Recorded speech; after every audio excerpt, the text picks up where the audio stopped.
ఓం శాంతి. సాకార మురళి. ఈరోజు డేటు 25/1/25. మధురమైన పిల్లలారా, యాక్టివ్గా ఉండే స్టూడెంట్లు అయ్యి మంచి మార్క్స్తో పాస్ చేసే పురుషార్థం చేయండి. సుస్తుగా ఉండే స్టూడెంట్ కావద్దు. సుస్తుగా ఎవరుంటారు?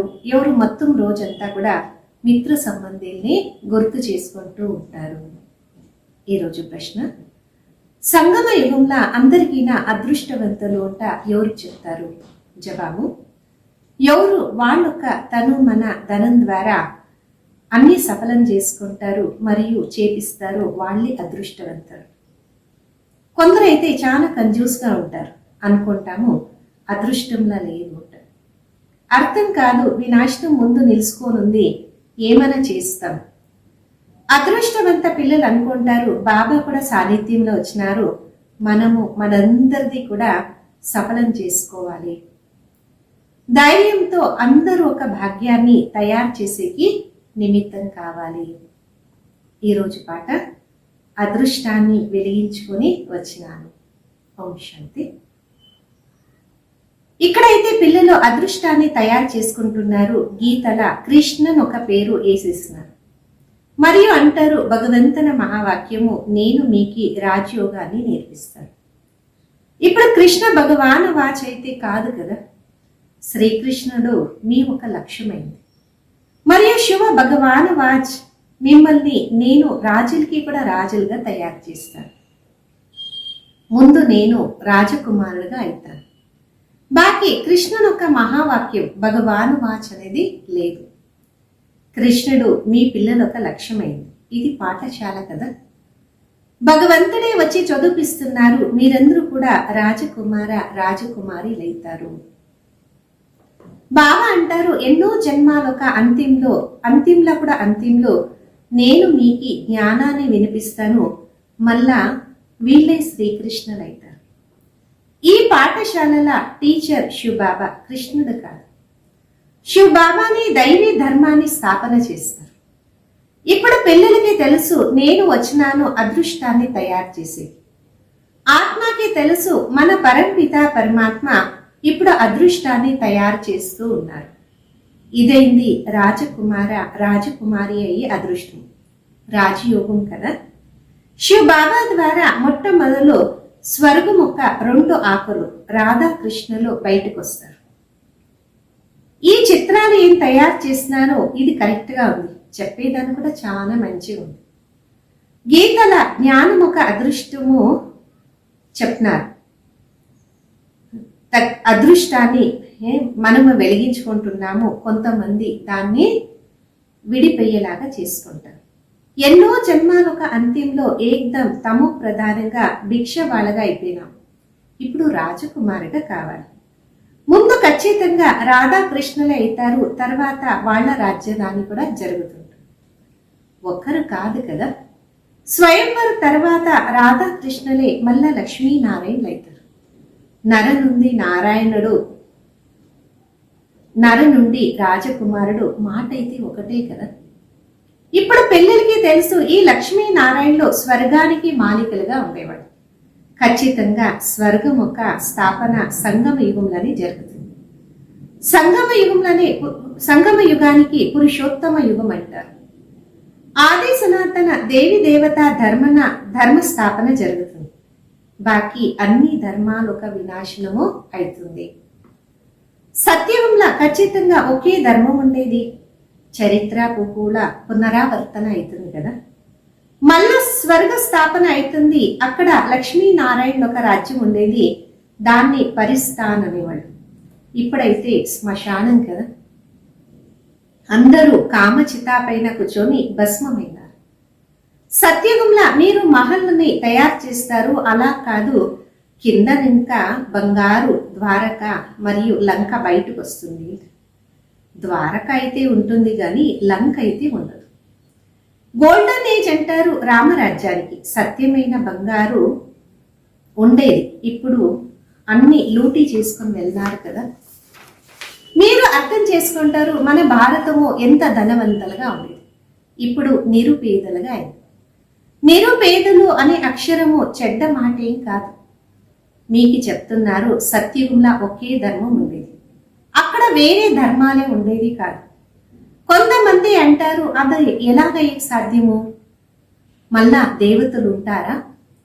ఎన్నో మతాంతరాలు ఉన్నాయి, ఒక్కరిది ఇంకొకరితో మనం పోలించలేం. ఎంత వండర్ కదా, ఎన్ని రకాలైన యాక్టర్స్ ఉన్నారు. ఇప్పుడు స్వర్గ స్థాపన జరుగుతూ ఉంది, మనం స్వర్గవాసి అవుతాము. స్మృతి ఉంచుకోండి, అప్పుడు ఎల్లప్పుడూ హర్షితంగా ఉంటారు. మీరు పిల్లలు చాలా ఖుషిగా ఉండాలి. మీ ఒక లక్ష్యము చాలా ఉన్నతంగా ఉంది. మనం మనుషులు ఇంకా దేవతలు స్వర్గవాసీలు అవుతాం. ఇది కూడా బ్రాహ్మణులకి తెలుసు. స్వర్గ ఒక స్థాపన అయితా ఉంది. ఇది కూడా ఎల్లప్పుడూ గుర్తు పెట్టుకోండి. అయితే మాయ గడి గడి మర్చిపోయేలాగా చేస్తుంది. అదృష్టవంతం లేదు అంటే పరివర్తన కూడా జరగదు. అబద్ధాన్ని చెప్పుతూ అర్ధకల్పం నుండి మనం వచ్చినాం. దాని నుండి బయటపడేది చాలా కష్టం.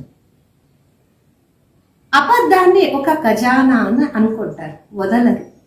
చెప్తారు అదృష్టము ఎలాగైతుంది, ఇంకొకరు అంటారు వీళ్ళ అదృష్టమే ఇలాగా. భావాన్ని గుర్తు చేయరు. స్మృతి ఎప్పుడు ఉంటుంది, ఎప్పుడు పూర్తి మమత్వాన్ని వదిలేస్తాం. మొత్తం ప్రపంచంతో వైరాగ్యం అవసరం ఉంది. మిత్ర సంబంధిని చూస్తూ కూడా చూడకుండా ఉండాలి.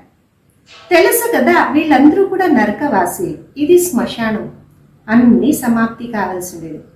ఇప్పుడు మనం వాపసు ఇంటికి వెళ్ళాలి. అందుకొరకు సుఖధామము మరియు శాంతిధామాన్ని గుర్తు చేయాలి. మనము నిన్న స్వర్గవాసిగా ఉండేవాళ్ళు, రాజ్యం చేసేవాళ్ళు, అన్ని పాగొట్టుకున్నాము, మళ్ళా రాజ్యాన్ని తీసుకుంటూ ఉన్నాం. పిల్లలకి తెలుసు భక్తి మార్గంలో ఎన్ని కథలు వేసేస్తున్నారు, ఎంత డబ్బులు వేస్ట్ చేస్తున్నారు. అరుస్తూ వచ్చినారు, ఏమీ దొరకదు కదా. ఆత్మని పిలుస్తుంటుంది, ఓ బాబా సుఖధామానికి తీసుకుని వెళ్ళండి.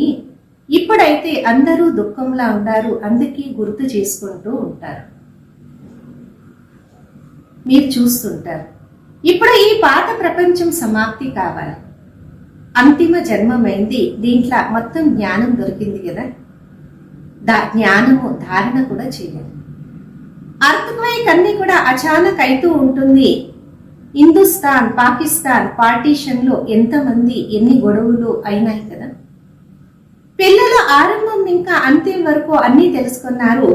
బాకీ ఇంకా కొద్దిగా ఏముందో అవి కూడా తెలిసిపోతాయి. ఒక సోమనాథ మందిరంలో బంగారు తీసుకొని వెళ్ళారు. ఎంతో మహల్లు మందిరాలు అన్నీ కూడా బంగారుదే ఉండేది. మళ్ళా ఏం జరిగింది, అన్నీ మాయమైపోయాయి. అర్త్క్వేక్ లో అన్ని లోపల వెళ్ళిపోతాయి, బయటికి రాదు. అన్నీ కూడా కుళ్ళిపోతాయి. ఇంకేమైతుంది, అగ్గిలా మీకు తెలుసు పడింటాయి. ఇంకా ముందు వెళ్తూ అన్నీ మీకు ఇంకా అర్థమవుతుంది అంటారు కదా, బంగారు ద్వారిక పోయింది. ఇప్పుడు మీరే అంటారు, డ్రామా కిందికి వెళ్ళినప్పుడు మళ్ళా చక్రం తిరుగుతూ ఉంటుంది, పైనికి వస్తుంది అంట. అది కూడా తయారు కావాలి కదా. చక్రం బుద్ధిలో చింతన చేస్తూ ఉన్నప్పుడు ఖుషి కూడా ఉంటుంది. ఈ చిత్రాలు పాకెట్లో ఉంచుకోండి. బ్యార్జు సేవ చేసేకి చాలా మంచి సాధన. అయితే సేవ కొంతమంది చేయరు. మీరు ట్రైన్లో వెళ్తే కూడా చాలా సేవ చేయొచ్చు. సమాచారం పిల్లలు రాయరు, ట్రైన్లో వెళ్ళినాము ఏం సేవ చేస్తున్నాము. థర్డ్ క్లాస్లో కూడా మీరు సేవ చేయొచ్చు. ఎవరు కల్పం వెనక తెలుసుకున్నారు, మనుషుల నుండి దేవతలు అవుతారు, వాళ్ళే అర్థం చేసుకుంటారు. మనుషుల నుండి దేవతలైనాము అనే ఒక గాయనం కూడా ఉంది కదా. ఇలా ఎవరు చెప్పరు మనుషుల నుండి క్రిస్టియన్స్ అథవా మనుషుల నుండి సిక్కులైనాము అంటారు. లేదు, మనుషుల నుండి దేవతలైనాము అంటే ఆది సనాతన దేవి దేవత ధర్మ స్థాపన జరిగింది. బాకీ అందరూ వాళ్ళ ధర్మాల వెళ్ళిపోతారు. వృక్షాన్ని చూపిస్తారు, వాళ్ళ ధర్మము ఎప్పుడు ఎలాగా స్థాపన జరుగుతుంది. దేవతలు హిందూగా అయిపోయినారు, హిందూ నింద వేరే ధర్మంలో కన్వర్ట్ అయిపోయినారు. వాళ్ళు కూడా చాలా బయటికి వస్తారు.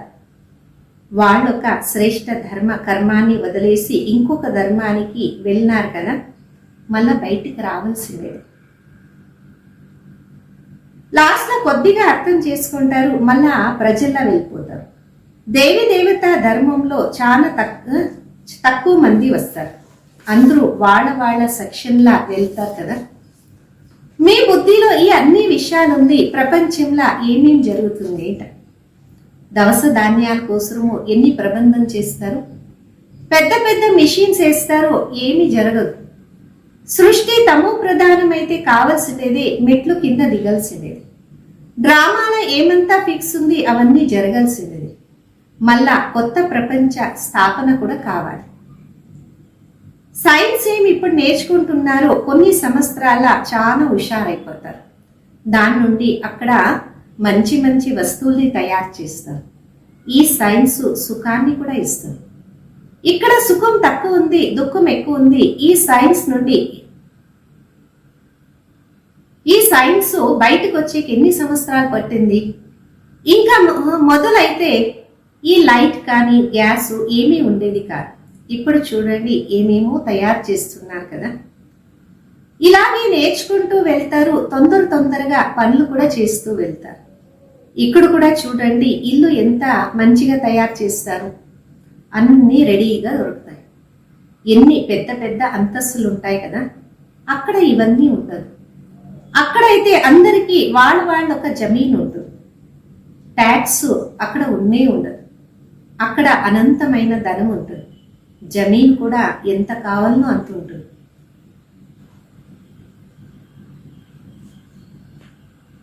నదీలు కూడా ఉంటాయి, అయితే మోరీలు ఉండదు. తర్వాత మోరీల్ని తయారు చేస్తూ తయారు చేస్తూ వెళ్తారు. పిల్లలకి ఆంతర్యంలో ఎంత ఖుషి ఉండాలి. మనము డబుల్ కిరీటధారిగా అవుతున్నాము. అక్కడ కొండల పైన వెళ్ళినప్పుడు 2 ఇంజన్ వేస్తారు కదా.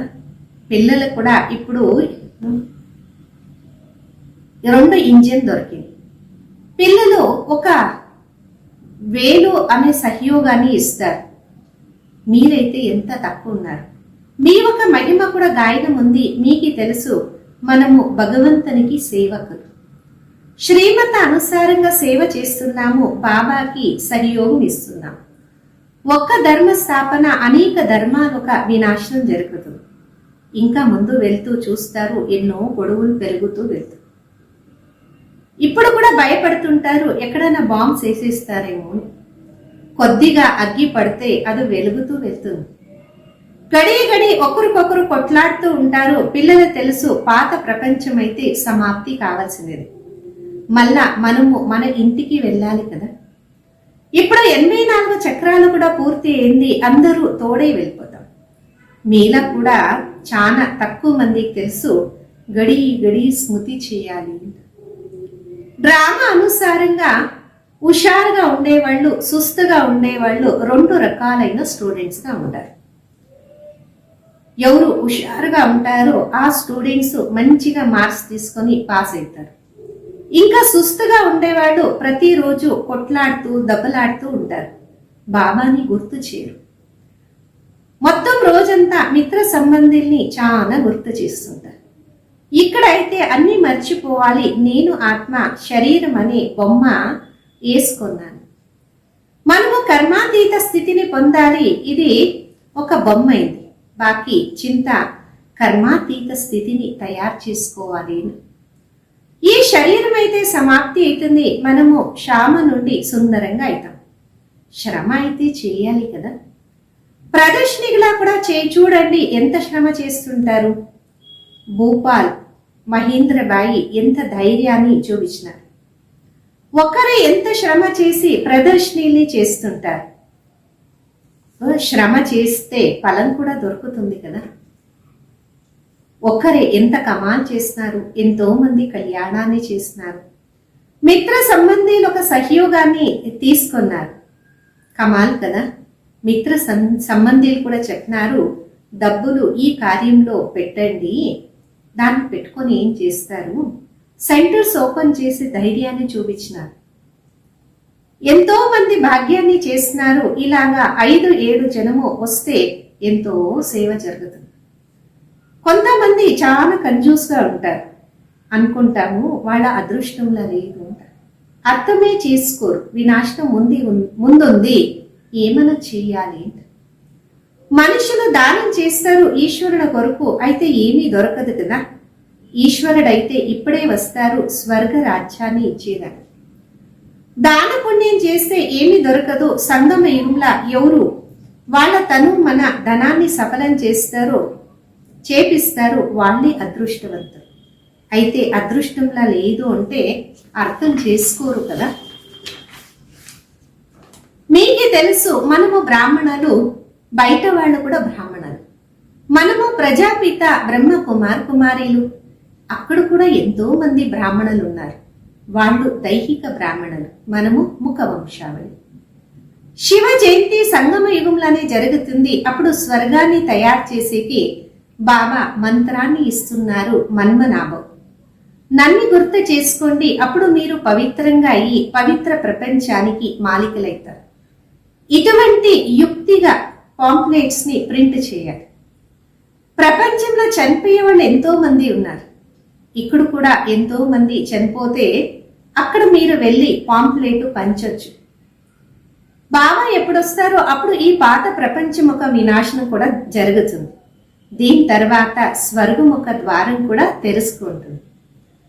సుఖధామానికి వెళ్ళాలంటే ఈ మహామంత్రమైంది మన్మనాభం. ఇలాగా చాలా రసభరితంగా ఉండే పాంప్లెట్ ని తయారు చేయండి. శ్మశానంలో కూడా వెళ్ళి మీరు పంచొచ్చు. పిల్లలు సేవ ఒక ఆసక్తిని ఉంచుకోవాలి. సర్వీస్ యుక్తులైతే ఎన్నో చెప్తాము. ఎవరు మంచిగా రాస్తారో వాళ్ళు రాయొచ్చు. లక్ష్యం అయితే రాసినారు కదా, చెప్పేదానికి కూడా యుక్తి అవసరమే కదా. అచ్చా, मीठे सिखिलदे बच्चों प्रति माता पिता बाप दादा का याद प्यार और गुड मॉर्निंग। रूहानी बाप की रूहानी बच्चों को नमस्ते।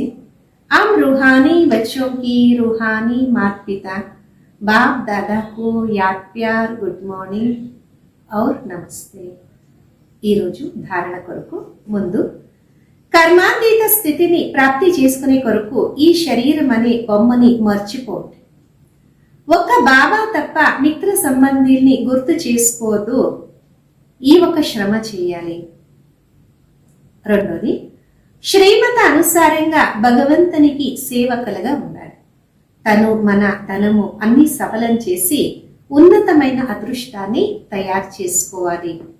ఈరోజు వరదానం, కర్మ భోగమనే పరిస్థితి ఆకర్షణాన్ని సమాప్తి చేసేవాళ్ళు సంపూర్ణ నష్టోమోహాభవ.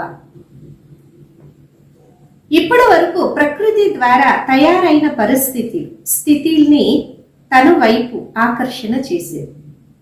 అన్నిటికీ ఎక్కువ దేహం ఒక లెక్కాచారం కూడా ఉంది. కర్మ భోగము వస్తూ ఉంటుంది. పరిస్థితిలో ఎన్నో రకాలుగా ఆకర్షణ కూడా చేస్తూ ఉంటుంది. ఎప్పుడు ఈ అన్ని ఆకర్షణలు సమాప్తి అవుతుందో అప్పుడు అంటారు సంపూర్ణ నష్టోమోహి అంటారు. దేహం ఒక ప్రపంచం ఒక పరిస్థితిలో మనల్ని అల్లాడకూడదు. దీనికి సంపూర్ణ స్థితి అంటారు.